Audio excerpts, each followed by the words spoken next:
Boa noite, embaixadores. Boa noite, rastos e rastas. E dessa vez, rastinhos e rastinhas, como estamos todos?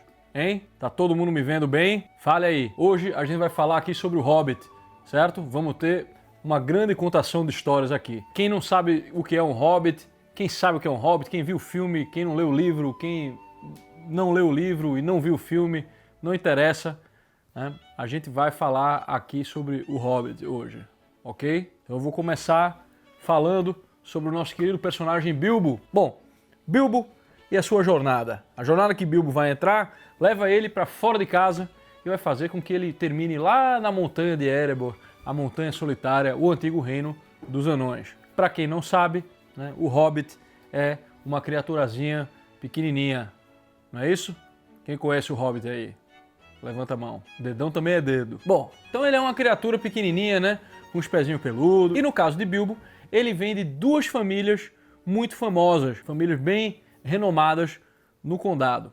Por um lado, ele é Took e do outro lado, ele é bolseiro. Obviamente o lado bolseiro é o mais querido ao condado. É uma família muito respeitada de hobbits. E os hobbits são criaturas que gostam muito de ficar em casa, gostam muito de tratar da terra, criar as hortinhas dele, trabalhar ali no condado, né, para fazer dele um lugar bonito, um lugar confortável. Toda aquela regiãozinha deles ali é um negócio bem mágico assim, né? Tem várias colinas, campo bem tratado, flores, frutas, pecuária, pequenininha. E por ser essa família tão querida e ilustre nessa região, Bilbo é um sujeito bastante previsível, uma criatura de hábitos e que enxerga o valor de uma vida simples, né? É ali que ele gosta de estar. E numa vida simples, né, pessoal, você quer o quê? Você quer poder contar com as coisas, você quer poder contar com o padeiro que vai estar lá às 5 horas da manhã para fazer aquele pãozinho quentinho, você gosta do almoço que é servido na sua casa todo dia, você gosta daquela historinha que você vai ler ou você vai escutar antes de dormir. E essas coisas rotineiras que estão lá todo dia, que tem constância, elas acontecem quando todo mundo está fazendo o seu papel ali bonitinho dentro dos conformes, né? E elas fazem realmente com que a vida seja mais tranquila, com que a vida seja mais pacata. E tudo isso é muito valorizado pelo nosso Bilbo bolseiro. Então pense aí uma criatura de hábitos confortáveis, que gosta da tranquilidade. Então aqui a gente viu um pouco desse lado bastante calmo e bastante previsível dele. Mas ele não é apenas membro da família bolseiro, a gente falou também que ele é membro da família Took, que já é uma família bem diferente. É uma família que tem fama de ser aventureira. Dizem que o tataravô dele, né, chamado Urra-Touro Took, lutou na guerra contra os orcs. Calma, se você não sabe o que é um orc, eles são uns bichos feios, são uns bichos sinistros, tá entendendo? A gente vai entender um pouco sobre eles depois. Então imagina assim, imagina ali, ó, manifestação na Paulista, aqueles bichos feios, daquele jeito, entendeu? Brinco no nariz, cabelo raspado aqui. Bom, dizem que o tataravô de Bilbo, o Urra-Touro Took, era um cara grande, né, para um hobbit. Ele conseguia, inclusive, montar a cavalo, né? Os hobbits normalmente montam pôneis, então ele não precisava nem montar um pônei, ele lutava, né, com um cavalo. E ele lutou nessa guerra contra os orcs, na qual um grande feito dele ficou famoso, que foi quando ele arrancou com uma paulada só a cabeça de um orc, e dizem que assim ele não só garantiu a vitória, mas que ele terminou inventando o jogo de golfe. Então assim a gente vê que o nosso querido Bilbo tem esses dois lados nele da família, né, que são dois lados quase que extremos. Um extremo da inatividade, de ficar quieto, de ficar no canto, de querer as coisas todas certinhas, mas ali, dormente nele, que nem uma salamandra que dorme ali no inverno, tem um outro lado, que é esse lado que vai lá, né, briga, ele é marrento, ele é aventureiro, entendeu? Então ele tem coragem, ele é irascível, ele tem aquele fogo, aquela chama, né, que se não tomar conta, ela vira uma raiva desgraçada. Ele tem todo esse lado, que é um lado que não é muito respeitado pelos hobbits do condado, né? Os hobbits do condado, onde Bilbo mora, eles têm a sua predileção pelas coisas previsíveis, mas a família Took é uma família que ela já começa com duas coisas associadas a ela que são imprevisíveis. Bom, além do óbvio costume de se meterem em aventuras, um é o lado onde eles moram. Eles moram em Bywater, ou seja, eles moram perto da água. Os hobbits, eles não gostam muito da água. Eles são desconfiados com a água. Eles não sabem muito bem como operar nela, né? A água é um mundo desconhecido, é um mundo perigoso. Coisas ruins podem acontecer na água, né? O barco pode virar, você pode se afogar, pode vir um peixe muito grande e engolir os pequenininhos, né? Que nem o Leviatã de Jonas. Quem lembra da história de Jonas e a baleia? Então, por isso eles têm um certo receio com a água. Um outro fator é que os Stug, eles costumam viver perto da Velha Floresta, que é um lugar bem estranho para os hobbits, né? A Velha Floresta tem várias lendas a respeito dela, de que as árvores têm vida, de que tem árvore que mexe com as pessoas, que é uma floresta selvagem realmente, que é uma floresta que não gosta que as pessoas entrem nela. Então é um lugar onde as coisas mais esquisitas acontecem, né? Você vai ter elfos andando por essa floresta, adormecidos, né? Meio entorpecidos, como se estivesse andando, dormindo. Vocês não sabem ainda o que são esses bichos, os elfos, mas vocês vão ver eles comigo depois. E aqui a gente vai sair um pouquinho do Hobbit, certo? Teve um velho num lugar lá chamado Grécia, um velho chamado Aristóteles. Ele era um velho muito sabido, né? Ele era parecido com o mago Gandalf, que é outro personagem que vocês também vão conhecer comigo. Ou seja, ele era um cara que sabia das coisas, conhecia as lendas, conhecia as canções, conhecia tudo que dizia respeito à sociedade dele e ele pensava sobre essas coisas. E esse velho sábio dizia que existe um estado de ser que ele chama de virtude. E que esse estado de ser é o estado que o homem deveria buscar para o seu próprio bem. Então ele é um estado bom. Então esse estado de virtude ele é o que é necessário para que o homem esteja usando bem a sua razão, a sua capacidade, meu amigo, de pensar, de raciocinar, de medir as coisas, né, de fazer julgamentos entre bem e mal. Então, para que o homem esteja usando bem a sua razão, para que ele consiga agir bem com os seus pares, as outras pessoas, para que ele se relacione bem com os objetos que estão ao redor dele, né? Para que ele não se entregue às paixões, não se entregue aos excessos, como a comida, o entretenimento, os videogames e essas outras coisas que são prazerosas, mas que podem fazer a gente perder tempo demais. E para que ele também não deixe de escolher o bem por medo de se machucar ou por medo de perder a própria vida. Para todas essas coisas, a gente precisa de virtude. Então esse é esse estado de ser que ele chamou de virtude, tá certo? E ele mostrava pra gente que esse estado de ser, ele era sempre a medida certa entre um defeito de excesso, algo que é demais, e um defeito de falta, algo que é muito pouco. Então, por exemplo, a virtude da coragem, o que a gente diz que tem aquele homem que é dito corajoso, né? O homem que possui a virtude da coragem, ele não é nem aquele homem que fica acovardado, sem sair de casa, sem fazer o bem por medo do que pode acontecer de ruim com ele, que é o defeito de falta dessa virtude, mas ele também não é aquele que sai buscando o perigo à toa, arriscando a própria vida sem nenhum motivo, que é o defeito por excesso. E esse excesso não é chamado de coragem. Esse excesso e essa falta, ambos têm nomes, e eles são vícios, que são o estado de ser contrários à virtude.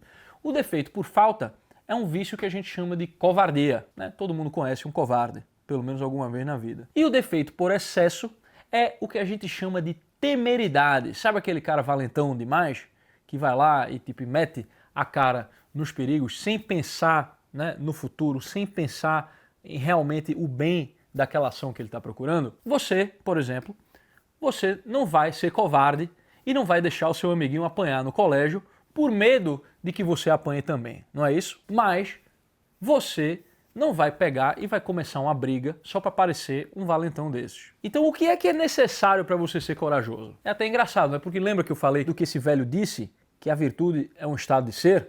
Então, assim, não é bem que você é corajoso, é que você ser corajoso é estar corajoso e permanecer naquele estado. Então você só consegue ser verdadeiramente corajoso quando, ao estar na situação de agir com coragem, veja, isso não é buscar o perigo, é quando esta situação surgir, ou quando você está buscando fazer um bem, você não pode ter medo excessivo das coisas que podem dar errado, de maneira que impeça você a buscar aquele bem. Essa justa medida, essa medida certa, é a tal da coragem. E como é que você vai ter coragem? Como é que você vai adquirir coragem? Você precisa agir de forma corajosa, consistentemente, desenvolvendo esse hábito. Então você vai tratar de se tornar uma pessoa forte, você vai tratar de se tornar uma pessoa que busca o bem, você vai tratar de se tornar uma pessoa que trata bem as outras pessoas, para que você possa, né, saber naquele momento crucial, quando você for chamado a se arriscar pela vida da outra pessoa, você ter aquele entendimento, né, e você está preparado para agir. E aí você vai desenvolvendo esse hábito. Então lembre-se, isso aqui vai para os pais que estão me assistindo também. A virtude ela pode ser vista sobre vários ângulos, certo? A virtude ela é tanto um estado de ser, como ela é algo que se possui, ela é também uma qualidade do sujeito, mas para o ponto de vista prático, ela é um hábito, certo? Ela é um hábito bom, os bons hábitos. Então é justamente esse hábito da coragem que Bilbo ainda não tinha. Bilbo não tinha o hábito de sair e de ajudar os outros. Não é que ele era um cara que não se importava com ninguém, nem era tão apegado às coisas que ele não tivesse alguma generosidade. Não, não é nada disso. Se alguém chegasse na casa do Bilbo, obviamente ele ia convidar a pessoa para jantar, para tomar um chá, tudo mais. Mas ele nunca ia se meter numa aventura e arriscar a própria vida para ajudar um grupo de estranhos aventureiros. Então, esse esforçozinho extra que ele precisava e que na verdade terminou se mostrando um esforço épico, foi exatamente isso que Gandalf, que é um homem sábio, assim como o nosso velho Aristóteles, foi isso que Gandalf veio trazer para a vida de Bilbo. Então ele chega um dia lá na casa dele, Bilbo tá tranquilo, fumando o cachimbinho dele ali, na sua cadeira, vendo o sol. Parece eu aqui conversando com vocês, não é isso? Vendo o verme passear ali. Então ele recebe a visita desse mago, e esse mago já conhecia o Bilbo desde que ele era pequenininho. O Gandalf, a gente vai ver que ele tá de olho nos hobbits há muito tempo. Ele é um homem velho, ele é um homem vivido, ele é um homem que já viu muitas coisas, entende? Então ele estava ali de olho e ele sabia que naquele menino ali que ele tinha conhecido havia uma semente de aventureiro, né? Havia uma semente de coragem, tinha essa semente de ir buscar uma aventura. E essa semente é o que a gente chama de potencial, certo? É aquilo que a gente pode ser se a gente agir, se a gente praticar atos que levem à realização daquele potencial.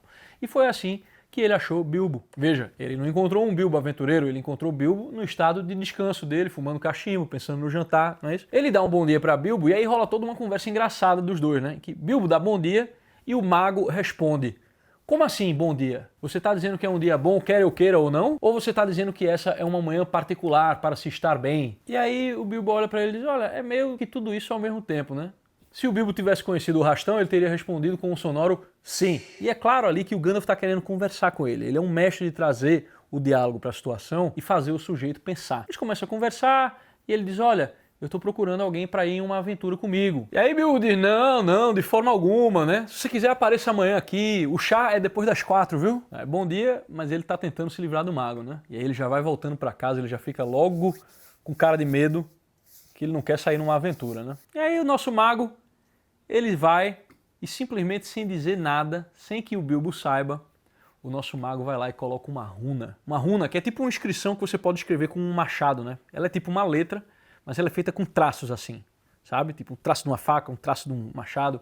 Pá, pá e pá. Essa é a runa do Gandalf. Cada runa corresponde a uma letra, né? E ele faz uma runa que é o que eu posso fazer com os pauzinhos aqui, ó, tá vendo? Ó? Imagina um traço grande e dois tracinhos pequenos. Isso aqui é a runa de Gandalf, é um G. E ele deixa essa runa na porta do Hobbit com uma mensagem. A mensagem diz, ladrão procura emprego. Então calma aí, não quer dizer que ele é um bandido não, viu minha gente? Tipo, ladrão no sentido utilizado pelo Tolkien, quer dizer que é alguém furtivo, alguém discreto, entendeu? É como se fosse um agente secreto hoje em dia, tá entendendo? Vocês não assistem esses filmes de espião que o cara entra assim, tipo, pá, pá. Não é que ele é um bandido, mas ele é ladrão no sentido de ser furtivo, discreto. Okay? Então o ladrão ele é esse tipo de personagem, que ele consegue caminhar pelos lugares, entrar despercebido, né, e sair de lá sem que ninguém note e talvez levar dali alguma coisa que precise ser recuperada. Então nessa missão específica existe a necessidade de um ladrão. A missão na qual o Bilbo vai entrar, preste atenção aqui, viu galera?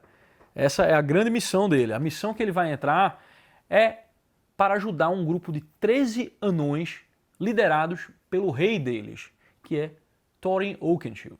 Quem não sabe o que é um anão no mundo de Tolkien não é que nem o anão que você vê, a pessoa pequenininha que você encontra na rua. Ele é um bicho maior, né? Mas ele não é muito alto, ele é mais ou menos aqui do tamanho do Beorn, certo? E ele é um bicho parrudo, ele é um bicho forte, certo? Guerreiro, danado. Então esses bichos, esses anões, foram expulsos da sua montanha, a montanha solitária. Já pensou eu ser expulso aqui da minha montanha solitária? Eu ia ficar muito triste, não é isso? E isso aconteceu durante o reinado do avô de Thorin Oakenshield, quando então apareceu um dragão, o dragão Smaug. Então, o pai de Thorin, Thror, junto a Thorin, eles perdem vários amigos, vários parentes, né? E eles ficam sem casa e sem os seus tesouros, né? Durante anos. Então eles ficam vagando, porque a vida de um anão é muito longa. A vida de um anão, tipo, ela pode chegar até os 200, 250 anos, fácil. Então eles ficam vagando ali, trabalhando nas aldeias dos homens, porque os anões são muito bons de trabalho braçal e de trabalho de artesanato. Eles sabem mexer muito bem com ferro, eles sabem mexer muito bem com aço, eles conseguem fazer brinquedos maravilhosos, mas conseguem fazer armas incríveis. Ou seja, todos os elementos que vêm da terra são elementos que os anões têm uma intimidade muito grande com eles, né? Se você fosse simbolizar a relação que o anão tem com a realidade, você pegaria o elemento terra, certo? Então eles têm uma grande intimidade com essas coisas e eles também têm um apego muito grande a elas. A coisa concreta, a coisa que você pode pegar, a coisa que puxa você. Então, preste atenção aqui, viu, minha gente? Muito importante essa parte aqui. Voltando àqueles defeitos que a gente falou de falta e excesso, que a gente chama de vícios, vamos pensar que você tem que ter algum nível de apego aos bens que você tem, porque senão você sai simplesmente desperdiçando tudo. Isso aí vira um problema para você e para os outros. O vício da pessoa que está desperdiçando tudo que ela tem é o vício que a gente chama de prodigalidade. Lembra da parábola do filho pródigo que Jesus conta na Bíblia? O jovem que recebe a herança dele todinha, ele pede a herança primeiro para o pai, né, para ele receber adiantado, e ele vai lá e gasta tudo em videogame, gasta tudo em desenho, gasta tudo em chocolate, né? E volta sem nada. Esse é o defeito da prodigalidade. Mas, se você tiver um apego em excesso aos bens materiais, você pode virar uma pessoa mesquinha, uma pessoa incapaz de praticar a caridade. Então, na avareza, você não quer dividir o seu brinquedo com ninguém, tá entendendo? Não quer deixar os outros jogarem um pouquinho do seu videogame. E na cobiça, você começa a olhar para aquilo que o seu amiguinho tem e pensar, eu quero aquilo também. E a virtude que se opõe a esses dois defeitos é a liberalidade, que é você saber a medida boa do valor que as coisas têm para você, mas ter aquela capacidade de doar-se e doar as coisas que tem. Os anões, eles não são muito bons com isso, né? Eles podem agir com liberalidade em tempos bons, como são os tempos antigos de Erebor, da Montanha Solitária, quando eles produziam grandes brinquedos, grandes artefatos, né, móveis, joias, todo tipo de coisa que eles produziam e através do comércio, através da prosperidade, eles, né, povoavam aquela região inteira, né, como a Cidade do Lago, de Esgaroth. Calma, se esses nomes são muito estranhos para vocês, vocês não sabem do que é que eu estou falando, a gente vai entrar nesses específicos depois, certo? Mas o ponto é que os nossos anões, eles agem com liberalidade em tempos bons. Eles são famosos pela sua hospitalidade, pelo seu churrasquinho, né? Mas eles podem ficar muito apegados às riquezas, especialmente se eles estão ameaçados em tempos difíceis ou se eles estão encurralados. Ao mesmo tempo, os anões, eles são muito leais e eles têm a virtude da coragem em alta, porque eles são muito fortes e eles são muito bons no combate. Eles parecem que foram feitos para o combate. Então, nessa arte da guerra, eles são muito bons. Certo? Eles não têm medo de morrer e de fazer o que é certo. Eles podem ser muito honrados, né? Então sair para o combate é com o anão. Então você tem esse tipo, o anão, você tem esse elemento de terra nele, esse elemento de apego às coisas, mas você tem um elemento de fogo muito forte. Eles têm essa fúria que é comum ao guerreiro. Aí você pensa em Bilbo, ele também tem esse elemento de terra, ele também tem essa coisa em comum com os anões, dele gostar da casinha dele, mas ele não tem esse elemento de fogo nele ainda. O fogo em Bilbo está adormecido. Então, Bilbo foi escolhido para entrar nessa missão que ele nem sabia que existia. Ele só vai saber disso aí mais tarde, quando ele recebe a visita desses anões que vêm a runa na porta dele e os anões aparecem para ele sem aviso prévio, né? Então lá ele recebe os anões Balin, Dwalin, Bifur, Bofur, Bombur, Oin, Gloin, Dori, Ori, Nori, Fili, Kili, e aí o rei deles, Thorin Oakenshield, e também o mago Gandalf. E aí, decorou esses nomes todinho? Não se preocupe não que a gente vai ver cada um deles, tá certo? Eles passam a noite na casa de Bilbo. Eles jantam lá, é uma zona, né? Tipo, o Bilbo não estava preparado para isso. Mas isso aí já foi bom para tirar ele daquele estado que ele estava de repouso. Primeira coisa que ele teve que fazer foi repartir a comida dele, né? Repartir a cerveja, repartir o vinho. Então isso já vai ajudando a tirar ele daquele estado de repouso, aquele estado de inércia das coisas previsíveis demais, não é isso? Então esse primeiro contato com os anões já é uma coisa boa para ele. E Gandalf sabe e conhece, ele sabe do potencial de Bilbo, ele sabe que embora ele esteja desconfortável naquele momento, sabe que com o passar do tempo, aquele outro lado dele, aquele lado corajoso, aquele lado aventureiro vai aparecer. Viu, gente? Isso é o que acontece quando a gente se submete aos conselhos de alguém mais sábio.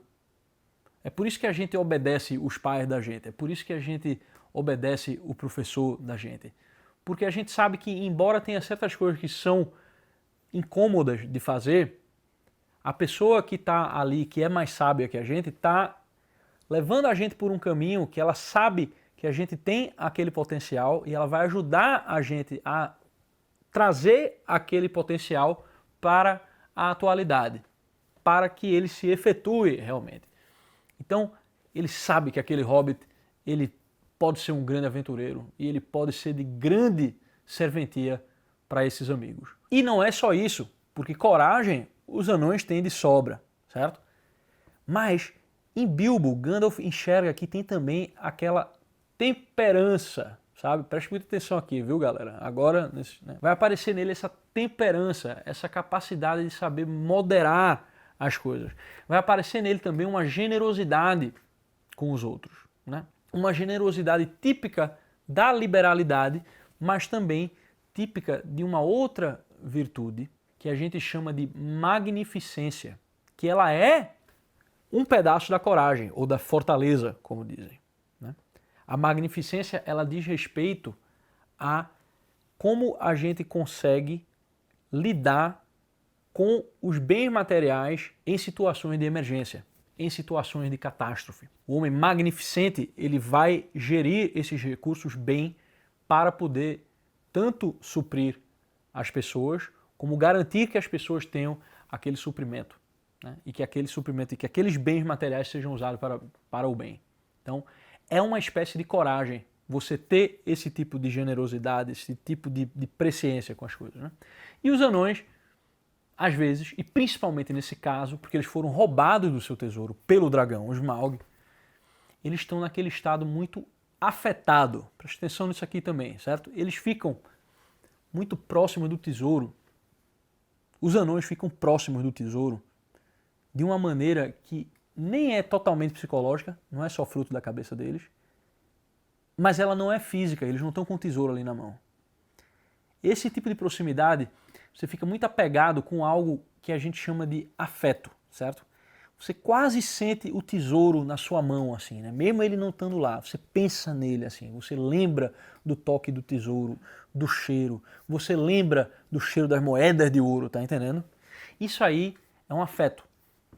E a relação que os anões têm com o tesouro, ela é muito afetada e esse afeto é muito forte. Então o fato de Bilbo estar lá vai ser uma coisa muito importante, porque ele não está perto do tesouro, ele gosta das coisas que ele tem na casa dele, ele tem o afeto com a caminha dele, ele vai lembrar da caminha dele em vários momentos, mas ele não tem essa relação tão arraigada, essa relação tão entranhada que os anões têm com o tesouro, como se quase ele fosse uma extensão do anão. Então Bilbo vai conseguir pensar de uma maneira que um anão não consegue. E é por isso que ele é tão importante e é por isso que essa lição é muito importante pra gente, certo, pessoal? Que é para que a gente não apenas só pratique as virtudes, mas é importante que a gente se cerque de pessoas que também as praticam. E, em especial, aquelas virtudes nas quais a gente precisa trabalhar. Entendeu? Você percebe que você precisa ser mais forte, você se junta com amigos fortes, você começa a praticar coisas que eles praticam, vai entrar na luta com eles, tá entendendo? Fazer um judô, fazer um karatê, fazer um negócio tipo, você precisa trabalhar a força. Vai, se junta a essas pessoas. Você nota que tipo, eu não sou muito bom em fazer a minha lição de casa. Vou me juntar com os amigos que fazem a lição de casa, tá entendendo? Tipo, estudar com eles, tirar dúvidas com eles, pegar pessoas que são melhores que nós e nos cercarmos delas, né? A gente é, de certa forma, resultado também dessas pessoas que nos cercam, né? Então Bilbo por um lado, ele precisava de um pouquinho de coragem. Os anões, por sua vez, precisavam de um pouquinho de temperança, eles precisavam de prudência. O que é a prudência, minha gente? A prudência, ela é a virtude que regula isso aqui, ó.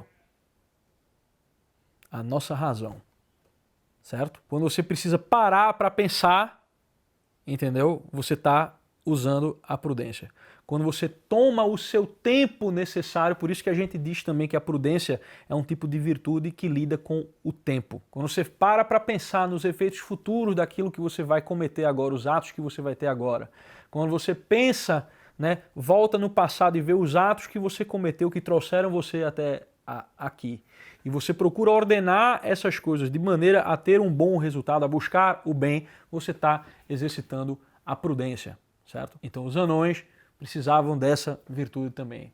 Eles precisavam da temperança, eles precisavam não estar tão apegados aos bens materiais assim. E eles precisavam de um pouco de liberalidade. Um pouco não, eu diria que bastante. E Bilbo veio trazer isso para eles, embora ele não soubesse nada disso. E tendo, né, essa coisa do lar, esse apego ao lar, é uma coisa que eles têm em comum e é um negócio que vai amarrar essa história inteira. Bilbo, de certa forma, ele está ajudando os amigos anões a reconquistarem algo que ele tem e que é muito caro a ele e que ele vê que eles não têm, que é o seu lar, a montanha. Então, minha gente, eu não vou contar a história toda aqui agora, né? A história toda a gente vai ver aqui no meu guia, Contação de Histórias, um Hobbit em sua casa, que você pode adquirir agora com o QR Code, ok?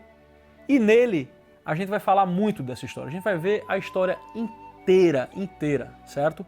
E a gente vai ver com mapa, a gente vai ver com exemplo, a gente vai parar para pensar no que é que eles estão fazendo. Olha, nem se eu lesse página por página seria tão legal e seria tão interessante quanto isso, porque eu quero que vocês leiam, eu quero que você que está em casa, se você já leu, eu quero que você leia de novo comigo.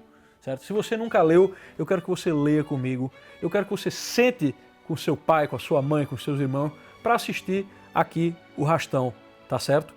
E falando com os pais também, tipo, isso aqui é o que vocês pedem, certo? Isso aqui é o que vocês pedem. Muitos de vocês, os filhos inclusive, assistem Rasta News. Isso aqui é para eles. Rasta News é para vocês, certo? E isso aqui é um negócio que vocês podem aproveitar juntos. Mas vamos parar de falar um pouco disso? E o que é que eu quero dizer aqui para vocês? É que se vocês notarem toda essa história do Hobbit, ela começa com um mago percebendo alguém, né? Esse mago é alguém que é mais sábio que Bilbo e mais sábio que os anões. Então Gandalf vê que cada um desses personagens tem a necessidade de se aprimorar nesse hábito que é a virtude, certo? Então tem algum hábito específico que eles precisam desenvolver. E não só isso, ele precisa que eles desenvolvam esse hábito para que a história possa se concretizar. Ele não só quer melhorar as pessoas ali, o anão, o hobbit, mas ele quer que essas pessoas sejam faróis de virtude no mundo. Ele quer que a montanha que está sendo tomada por um dragão, uma criatura, uma serpente cheia de cobiça, né, cheia de vícios, ele quer que aquela montanha seja uma presença no reino de virtude, de excelência. Então os anões têm que reconquistar a sua casa. Os anões precisam transformar aquela casa num lar. Eles têm que fazer com que aquela casa prospere e eles têm que, com isso, ajudar a restabelecer a ordem naquela região toda. Entendeu? Então o mago, ele consegue ver que do hábito que vai moldar a alma de cada uma dessas criaturas aqui, o bem não apenas das criaturas, mas o bem daquela região inteira. Pense o quanto das nossas vidas não depende de uma paz que existe dentro de uma região. E qual é a única coisa que é capaz de garantir a paz numa região? É a virtude daqueles que a ocupam. Saindo dessa tangente, o nosso hobbit ele tem que sair de casa para ele se tornar essa pessoa. Ele tem que experienciar as situações nas quais ele vai ser testado, né? E que a coragem dele seja testada, para que ele tenha que, eita, eu não sabia que eu precisava dessa coisa aqui, mas agora eu preciso agir.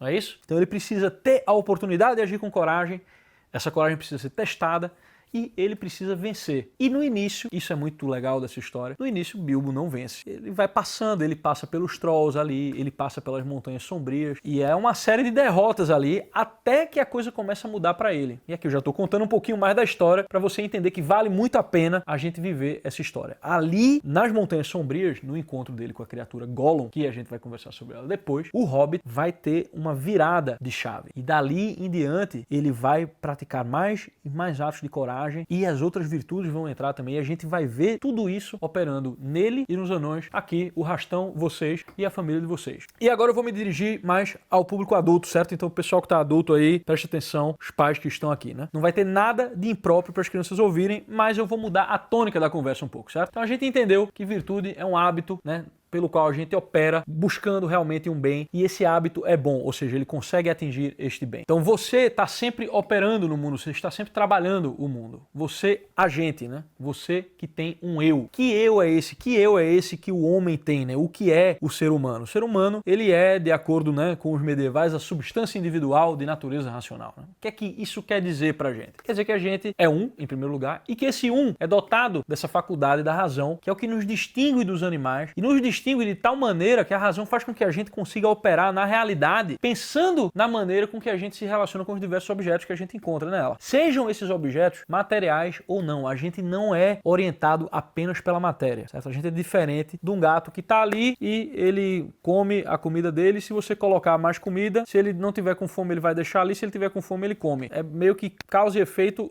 imediatamente. E o homem, a razão faz com que a gente olhe para as coisas, que a gente pense a respeito delas com uma outra dimensão. E a gente consegue pensar em bens que sejam objetos da realidade, tão reais quanto esse piano aqui, quanto essa cadeira aqui, só que são bens imateriais. Então a virtude, ela é própria disso, porque a busca da virtude, ela não é uma busca material, ela é a busca de algo, ela é a busca de um bem que é maior. Ele pertence a esse lado racional do ser humano, né? Então Aristóteles, os medievais, todos eles falam de uma questão muito importante para essa questão das virtudes, que são os apetites. Os apetites são faculdades que nós temos na nossa alma e que nos direcionam aos bens do mundo. Sejam esses bens prazerosos, como um chocolate, como uma cervejinha, como uma carne, como bens maiores cuja aquisição não é necessariamente prazerosa, como a própria ideia de saúde mesmo, né? Muitas vezes, para a sua própria saúde, você vai fazer coisas que não são necessariamente prazerosas, né? Eles já são algo bem distinto do animal. Quem é o animal que pensa em, tipo, se eu der aqui para os meus porcos todo dia, né, tipo, sorvete, chocolate, entre escolher isso e um pouco de capim, eles vão no sorvete e no chocolate, tipo assim, sem pestanejar, né? Ele nunca vai pensar, tipo, ó,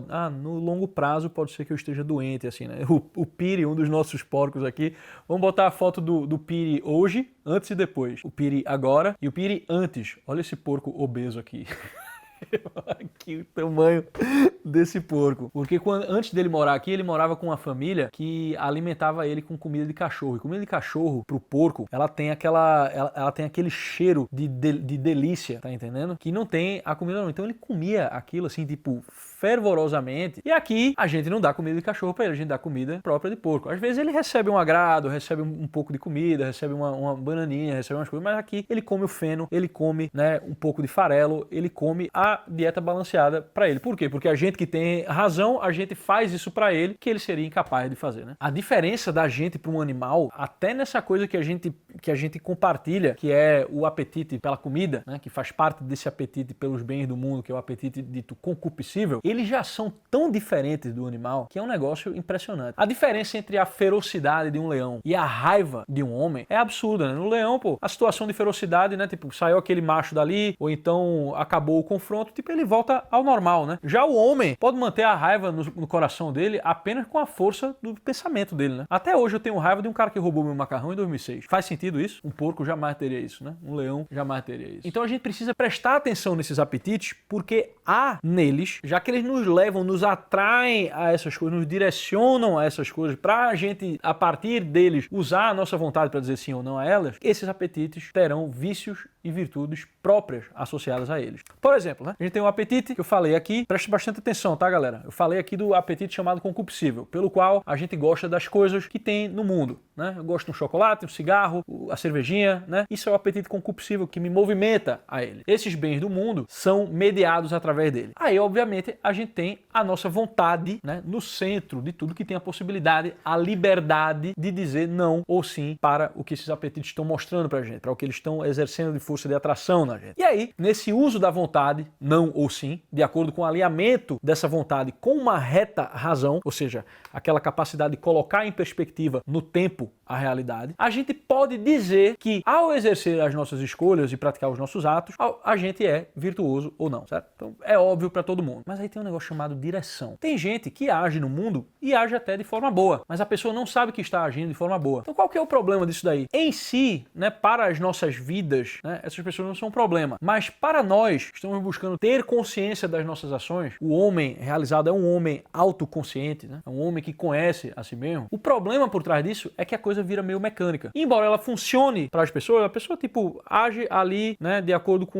um set de regras, sem pensar muito bem nas coisas, mas ela opera bem no mundo. A vida da pessoa, ela tá boa o suficiente para não ser um atrapalho para os outros, mas ela ainda não tá completa, porque ela não consegue enxergar o fim, o bem que guia a ação. Toda a ação humana, ela vai buscar algum bem. E esses bens podem ser tanto bens de natureza material, como é no caso do apetite concupiscível, como eles podem ser bens árduos, como são as virtudes, como é a amizade, como é a ideia de honra. Então as virtudes fazem parte desses bens árduos e elas regulam esses apetites também. Então você buscar ser uma pessoa justa, você buscar ser uma pessoa continente, você buscar ser uma pessoa casta, você buscar ser uma pessoa amorosa, caridosa, você buscar ser uma pessoa corajosa, todos esses bens, eles são bens árduos. Então eles precisam de uma certa... eles vêm com uma certa resistência, porque você precisa moldá-los através do hábito. O hábito é que vai construir o caráter nesse sentido. Aqui, preste atenção, pessoal, que eu vou precisar estabelecer uma outra distinção, certo? Existem maneiras diferentes da gente usar a palavra caráter. Quando você fala, todo mundo aqui da bolha conhece os temperamentos, né? Então todo mundo já falou de fleumático, sanguíneo, não sei o que lá. Dependendo de onde você estiver na bolha, você também já ouviu falar em astrocaracterologia, mapa astral, não sei o que lá. Quando se fala dessas coisas, esse tipo de caracterologia, a gente tá falando dos elementos fixos da personalidade. São coisas que você nasce com elas e não tem como você se livrar delas nesse sentido, assim, de lavá-las. Você tem como trabalhar com elas. São coisas dadas pela sua própria composição física e o seu arranjo formal desde o momento que você vem ao ser, que você adentra a existência, tá certo? A sua forma, ela não é uma coisa simplesmente que tá lá no mundo das ideias e de repente ela ganha um corpo aqui, né? Tipo, pá, joguei aqui uma forma no corpo e é isso aí. A sua forma, ela é o conjunto das suas possibilidades como indivíduo. É também o que a gente chama de alma. E ela tá em união perfeita com o seu corpo, certo? Então, no momento que o seu corpo é formado, existem elementos que são fixos. Existe hereditariedade, existe uma série de coisas. E aí, quanto a esses, você não tem muito o que fazer a não ser trabalhar contra certas tendências deles, né? Então, algumas pessoas tentaram dar nome simbólico a isso e tentaram estudar esse elemento físico simbolicamente, né? Então, teve gente que usou os astros por serem elementos fixos da realidade, né? Que duram mais que a gente, né? O Sol dura mais, os planetas duram mais que a gente. Teve gente que tentou usar procurando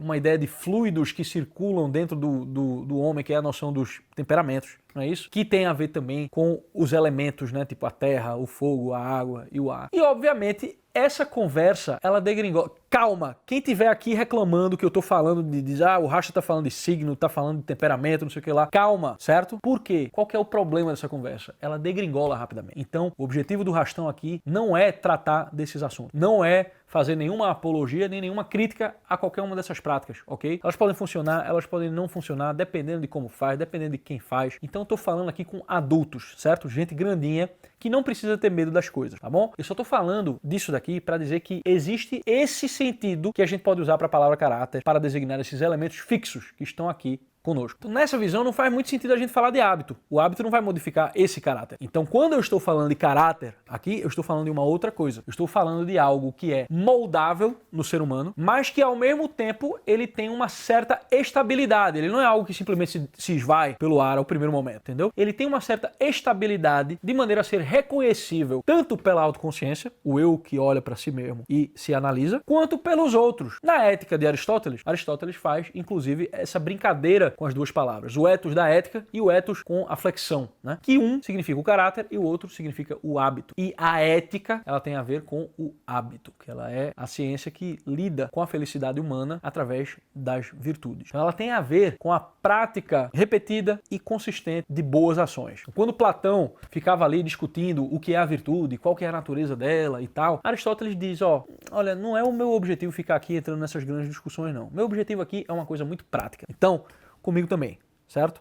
Aqui a gente quer olhar para essa situação de maneira prática. É por isso que a ética a Nicômaco é algo tão importante. É dela que vem esse entendimento que a gente tem do hábito. Você só consegue atingir as virtudes através do hábito porque o ser humano, em boa parte, e no mais importante, que é essa capacidade dele de fazer o bem e de amar os outros, ele é bastante mutável, por mais difícil que pareça. Em uma vida bem integrada, né, a gente quer saber o quê? A gente quer saber o que é o bem, né? A gente quer intelectualmente entender o que é esse bem. A gente quer desejar esse bem, seja com os nossos apetites, né, seja com a nossa vontade. A gente quer desejar esse bem, apesar do que nos digam os nossos apetites, e a gente quer ter os meios para se movimentar em direção a esse bem. E dentro desses meios estão os bons hábitos. Então, o caráter, como eu estou usando o termo aqui, ele vai ser aquela permanência que precisa ser construída e moldada. Então, o caráter, nessa concepção que a gente está usando aqui, ele vai ser aquela permanência que pode ser construída e moldada através do tempo. Então, ele é um elemento que ele tem essa tensão nele. Ele é tanto um elemento de permanência, como ele é um elemento que é moldável. Você quer uma estrutura de aço na sua casa, não é isso? Mas o aço é maleável. Aí você precisa moldar o aço para ele ficar daquele jeito. É por isso que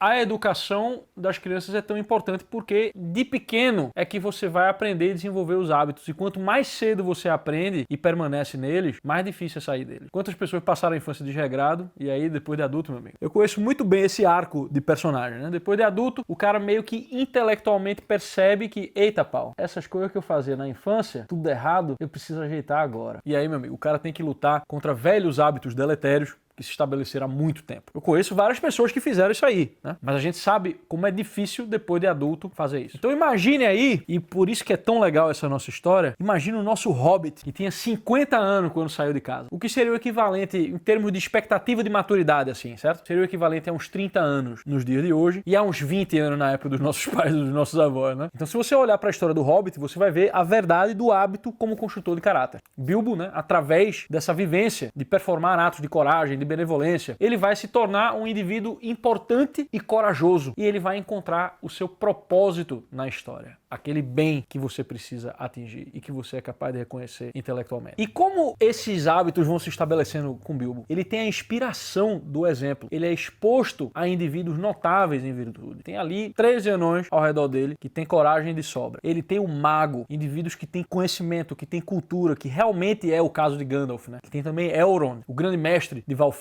que é o elfo que eles encontram lá e que também vai ensinar muito ao Bilbo em matéria de sabedoria, né? Ele vai aprender muito sobre o folclore, sobre a cultura, várias canções que ali estão condensadas, grandes lições e grande sabedoria, né? E esse é o grande ponto dessa contação de história. O caráter, ele vem das coisas que você faz repetidamente, e isso inclui todas as presenças de que você se cerca, as pessoas com quem você convive, as coisas que você vê e as coisas que você ouve. Se você for notar na obra do Tolkien, né, você vai ver que os hobbits cantam canções sobre as coisas do dia a dia deles, né? E aquilo forma o universo imaginativo deles, o imaginário deles. Os elfos têm canções que não só conseguem passar informação, mas existe uma certa magia na canção dos elfos, né? Que é capaz de fazer com que você se sinta como se você estivesse lá. É como se as canções conseguissem construir um afeto de coisas que você não viveu. Então veja o poder que o Tolkien dá à música, né? Platão dava um tipo de poder parecido à música, né? A música tem o poder de corromper e tem o poder de enaltecer, de elevar o homem. Só que eu tenho até medo de falar isso aqui, porque você vai perguntar, mas tudo bem, Rastão, e aí, qual que é a música que pode e qual que é a música que não pode? No momento que você me pergunta qual que pode e qual que não pode, você já deixou de buscar o entendimento. Porque a gente chegou até aqui entendendo que diferentes pessoas têm diferentes afetos, estão dispostas à virtude e aos vícios de maneira diferente. Então, a maneira com que algo vai afetar alguém, a maneira que o tesouro de Smaug afeta os anões, é diferente da maneira que afeta Bilbo. Então, se você entende que a música tem esse poder de corromper e de elevar, mas você quer um pergaminho de regras para dizer qual que pode e que não pode, você abandonou todo o entendimento que você tinha chegado ali no início. Você está desejando aí uma tabela de virtudes humanas e de como atingi-las. Lembre da República, minha gente. Na República, Platão fala muito sobre o poder dos mitos, da poesia, poesia, da música, em elevar ou corromper a alma daquele que vai ser guardião da polis. E o que é que acontece? Acontece que ele vai gerando um monte de regra, um monte de regra, um monte de regra e termina gerando um estado totalitário ali. Então isso é uma maneira irônica de mostrar que não tem como você criar uma tabela das vantagens humanas. Assim, isso é o que Aristóteles, que foi aluno de Platão, vai nos dizer que não é assim. Na Ética Nicômaco ele vai dizer, olha, os gerais são poucos e os particulares muitos. Não com essas palavras, mas é isso que ele quer dizer. Então eu não tenho como dizer o que é que pode e o que é que não pode. O que eu posso dizer para vocês é que há algo que é acessível a todos nós e que nós não dependemos do nosso próprio esforço para descobrir. Tem algo que não é uma tabela, mas serve para esse efeito. E, então para onde que eu vou olhar? É o conceito de cânon. Existem obras que, além de promoverem aquele prazer, que eu acho que é indispensável esse prazer, certo, galera? Vocês aqui que vão acompanhar o Hobbit comigo, vocês vão ter prazer em ler essa história, tá entendendo? Tudo bem, vai vir várias lições e não sei o que lá, tipo, mas vai ter um deleite, entendeu? A gente quer que você leia bem, viva bem, para ser muito mais feliz. Então acho que é indispensável para a experiência com a arte, a gente não ficar olhando para a arte como se ela fosse uma panaceia, como se ela fosse um remédio, entendeu? Ela tem esse aspecto de deleite, que é muito importante, que a gente nunca deixe ele sair. Não obstante, a arte e a experiência com ela faz com que a gente capte aspectos da nossa realidade, que a gente possa aprender coisas muito valiosas com essas obras que passam o teste do tempo. O cânon, o conjunto de obras passam pelo teste do tempo. Então, na busca das virtudes, o que é a ideia das virtudes, se não algo que também passou pelo teste do tempo? Você vai ver Platão falando sobre as virtudes, você vai ver Aristóteles falando sobre as virtudes, você vai ver depois tipo Cícero, né, defendendo 4 virtudes cardeais, você vai ver Santo Agostinho recobrando essas mesmas virtudes, você vai ver Santo Tomás de Aquino analisando essas virtudes, tipo, procurando achar onde é que elas estão na alma, procurando achar onde é que elas estão nos apetites, entendeu? A própria ideia de virtudes, ela é canônica, certo? Então ela está em um cânon, ela está em uma tradição. Para nós nos educarmos nela, o cânon também é importante, porque o cânon vai ter histórias que vão mostrar essas virtudes. Ele é um conjunto, ele é uma sabedoria que está condensada ao longo dos anos, ao longo dos séculos, né, de exemplos, de histórias, de canções, que inspiraram o homem a ser melhor, que o ensinaram o que evitar, ao mesmo tempo em que provocavam o deleite e a satisfação de uma leitura ou de uma contemplação desinteressada. Você não precisa aprender nada com a obra de arte para ela ser um deleite. E também não tem como você, na sua época, deduzir o que é que vai ser cânon ou o que é que não vai ser cânon, entendeu? Você não sabe se o Rasta News vai fazer parte do cânon daqui a um tempo ou se ele vai simplesmente, tipo, virar uma anedota esquecida ali no negócio. A gente não tem poder sobre essas coisas. O cânon, ele é uma coisa que precisa acontecer primeiro, né? Ele precisa passar pelo teste do tempo. Então, e você não tem como fazer esse teste do tempo você mesmo, porque a sua vida, o período de sua vida não é largo o suficiente para isso. O que, por outro lado, é ótimo, porque você não precisa se preocupar tanto. Você sabe, se os seus filhos lerem o Hobbit, ali estarão excelentes exemplos que não só vão ser gostosos de acompanharmos juntos, como também serão extremamente edificantes. Então aqui a gente junta o útil e o agradável. É por isso que a gente fala em formação do imaginário, né? Na verdade, a gente não precisaria nem falar na importância, que o negócio é tão prazeroso, é tão legal, né, velho, cara? Pô, você pegar o Hobbit, você pegar o Senhor dos Anéis ali, você pegar uma Ilíada, você pegar uma Odisseia, uma vez que você começa a mergulhar nesse universo mesmo, ou então você vai escutar uma sinfonia de Beethoven, você vai escutar a Sinfonia do Novo Mundo de Dvorak, que vem até o tema do Hobbit, vem dali, né?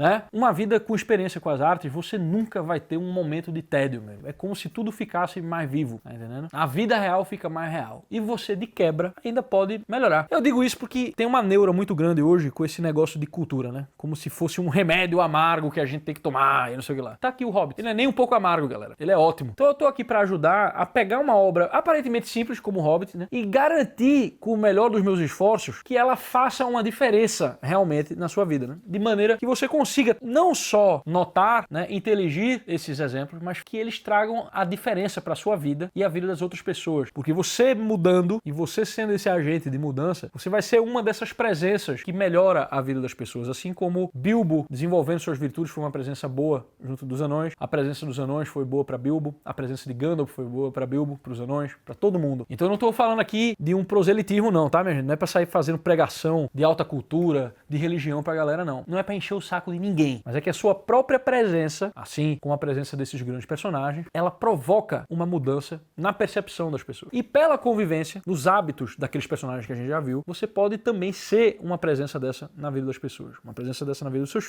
filhos serem uma presença dessa na vida dos amigos dele. Então é aqui que tudo começa. Então é por esse amor que eu tenho à obra de Tolkien que eu tô fazendo essa contação de histórias aqui. E que eu pretendo manter por um bom tempo. Eu vou estar sempre tratando da história do Tolkien. O que a gente está falando aqui é uma introdução à literatura do Hobbit, que eu estou resumindo uma parte pequena do que é a obra completa, né? E como eu já falei durante essa contação, o Rastão aqui, ó, depois de muito trabalho, gravou uma contação dos 19 capítulos desse livro, onde eu trato do papel de cada um dos personagens e noções como a providência ou da ordem natural das coisas, porque todos esses conceitos se tornam muito fáceis de ver numa narrativa fechada como a do Hobbit. Ali a gente consegue ver os diversos elementos dissonantes e como eles terminam convergindo para o bem. Então o Rastão aqui vai ser o seu bardo level 20 para guiar a atenção de geral. Eu sei que vários de vocês já leram o livro, vários de vocês já assistiram aos filmes, mas veja, esse convite é para vocês que diariamente eu recebo perguntas sobre acontecimentos ou trechos particulares da obra do Tolkien. E isso acontece geralmente porque você só fica com aquela parte superficial ali. Ah, e se tivesse pego as águias e fosse para Mordor, entendeu? E aí você termina perdendo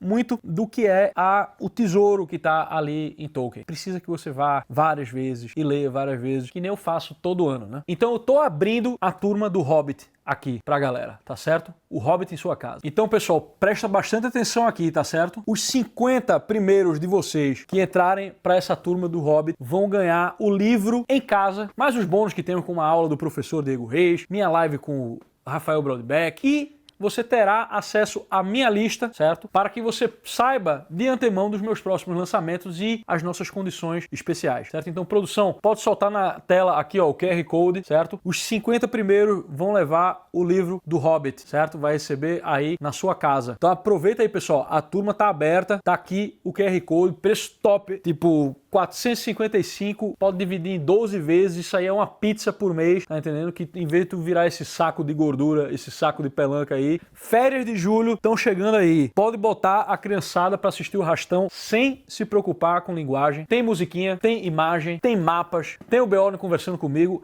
É muito mais legal que ficar vendo desenho porcaria e é uma excelente coisa para fazer em família, todo mundo junto, certo? Então a gente vai entrar numa jornada épica.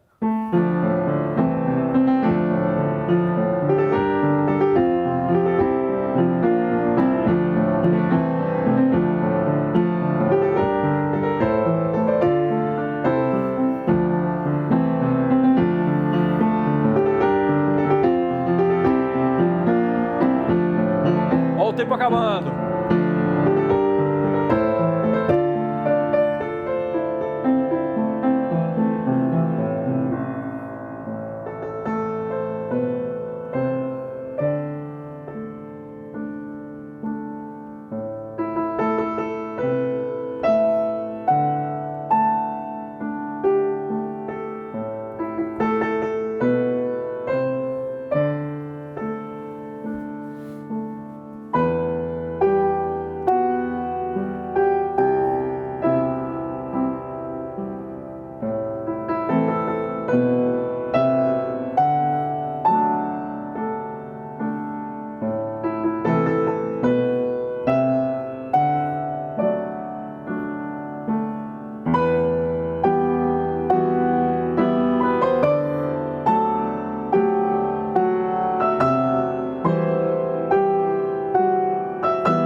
Vamos lá, pessoal.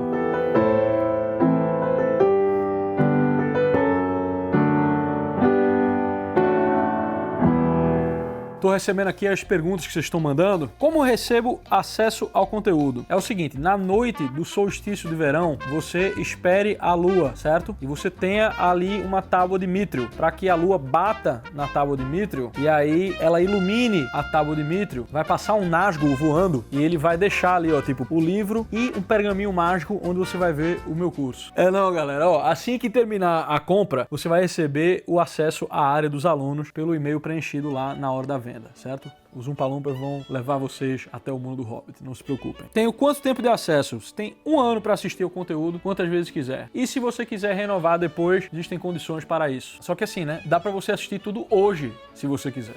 Que o curso já está tudo pronto, tudo feito, as aulas todas lá, você não tem que esperar nada. Mas assim, é bom que você espere o livro, né? Se você fez parte dos 50 primeiros, você não precisa mais se preocupar com o livro. Não sou familiarizado com o Hobbit. Vou conseguir entender? Sim, o conteúdo é leve, o conteúdo é acessível, certo? E foi feito para qualquer pessoa que queira. Certo? Dá pra você ver sozinho, dá pra você ver com os seus filhos, tá entendendo? Vai dar bom pra todo mundo, certo? Fique tranquilo. Esse conteúdo é recomendado para crianças? Sim, tem várias intervenções musicais ali, musiquinha, entendeu? As explicações, elas são lúdicas, mas ao mesmo tempo sérias também, mas é pra criança também. Pode botar qualquer um pra assistir. Se for bebê de colo, o bebê de colo vai ficar olhando o meu gesto, a minha cartola aqui, vai ficar olhando o urso, tá entendendo? Mas qualquer criança que já entenda as coisas, que já converse, tipo, vai entender isso aqui perfeitamente. Tá bem? Então, pessoal, eu mal posso esperar para ver todos vocês, certo? Quero todo mundo aqui, meu amigo. Todo mundo aqui na área de alunos. E não se preocupem que lá na área de alunos, qualquer pergunta que tiverem, certo? Eu responderei. Os meus Oompa Loompas estarão sempre 24 horas por dia na Terra-média aqui. A gente não tem CLT, entendeu? Prontos para responder as suas perguntas pro Rastão, tá certo? Um abraço.